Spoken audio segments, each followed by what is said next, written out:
জয় জগন্নাথ। নমস্কার বন্ধুরা, দেব ফ্যামিলি ব্লগের পক্ষ থেকে আপনাদের সবাইকে স্বাগতম।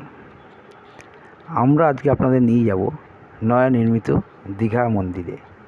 ছবি দেখে বুঝেই গেছেন, এর আগে আমি দীঘা মন্দির উদ্বোধনের হওয়ার আগে আমি সম্পূর্ণ ভিডিও দিয়েছিলাম, কিন্তু আমাদের মহাপ্রভুর বিগ্রহ দেখাতে পারিনি। তখন বলেছিলাম উদ্বোধন হলে আবার আসবো, তাই আজকে এসেছি।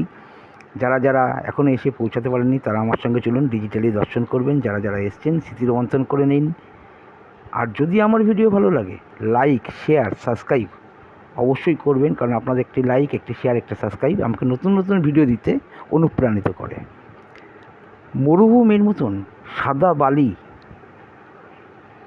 আর সমুদ্রের সেই ঢেউ, সেই অফুরন্ত জলরাশি, ঠিক তার পাশেই নতুন জগন্নাথ দেবের মন্দির।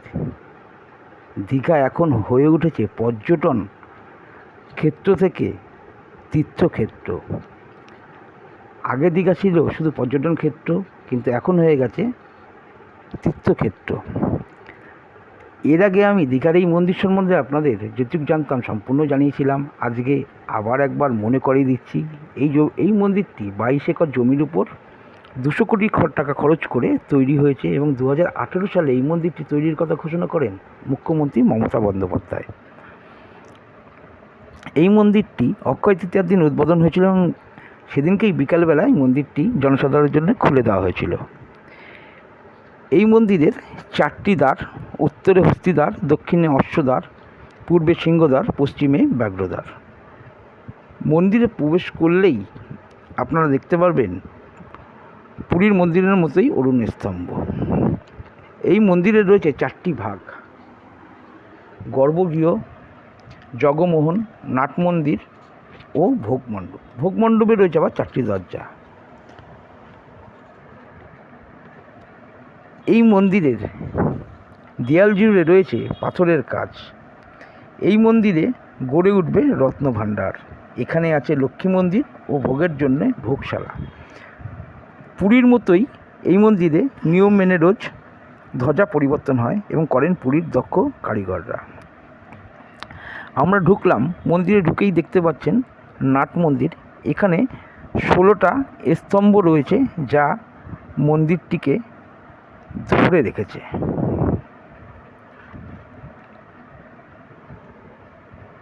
এই নাট মন্দির দিয়ে ভিতরে ঢুকলেই আপনারা পৌঁছে যাবেন গর্ভগৃহে, যেখানে আমাদের মহাপ্রভুর আপনারা সবাই দর্শন করতে পারবেন। এখানে যে বিগ্রহগুলো রাখা আছে, এখানে 2টি বিগ্রহ আপনারা দর্শন করবেন। একটি নিম কাঠের তৈরি, কি চমৎকার! এর আলো, এর সাজসজ্জা দেখলে এমনিই আপনাদের সবার মন ভরে যাবে।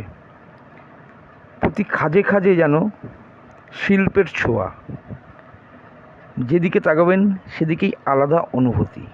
তাহলে চলুন মহাপ্রভুর বিগ্রহটা আগে দর্শন করে নিই।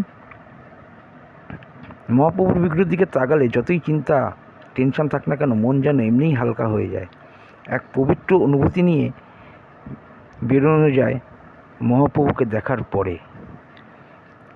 এর প্রতিকটা থামে দেখুন শিল্পকলা যেন ছড়িয়ে রয়েছে মন্দিরের চতুর্দিকে। আলো, রোশনাই চতুর্দিকে আরও যেন।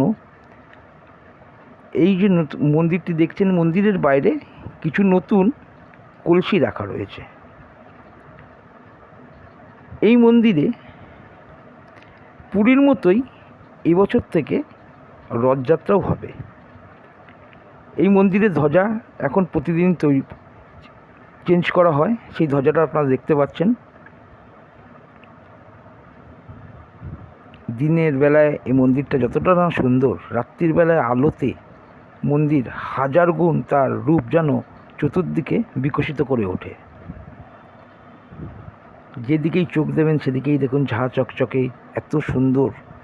এখানকার এই পরিবেশ এমনিই ভালো ছিল, তারপর আরও যেন ভালো হয়ে গেছে। এবার চলুন রথটাকে দেখে নিই। এই যে এই রথে করেই নিম কাঠের বিগ্রহ নিয়ে রথযাত্রা হবে দীঘা থেকে।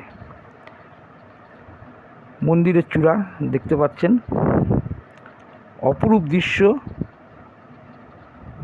যারা আসতে পারেননি তারা আমার সাথে ডিজিটালি দর্শন করে নিন, কারণ তার পাশ থেকেই চাঁদকে দেখা যাচ্ছে, যেন আরও বেশি রূপ খুলে গেছে ধ্বজার পাশ থেকে চাঁদ।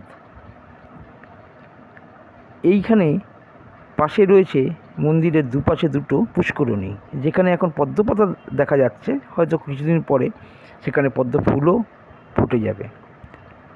এইখান জায়গাটায় সব লোকজন এসে বসে। আজকে এখানেই ভিডিওটা শেষ করছি। ভালো থাকবেন, সুস্থ থাকবেন, আর দেখতে থাকবেন দেব ফ্যামিলি ব্লগ।